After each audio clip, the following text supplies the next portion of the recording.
The Torch of Freedom.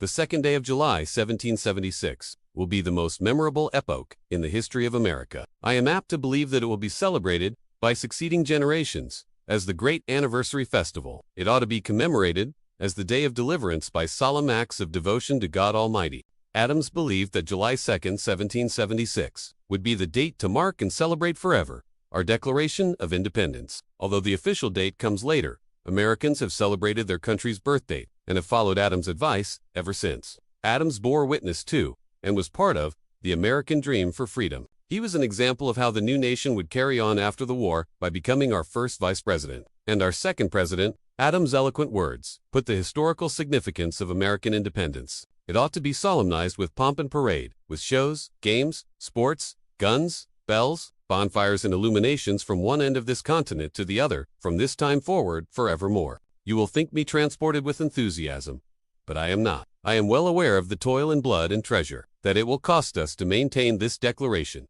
and support and defend these states. Yet through all the gloom I can see the rays of ravishing light and glory. I can see that the end is more than worth all the means, and that posterity will triumph in that day's transaction. Even although we should rue it, which I trust in God we shall not. John Adams, July 3, 1776. This quote is an excerpt from John Adams' letter to his wife Abigail on July 3, 1776.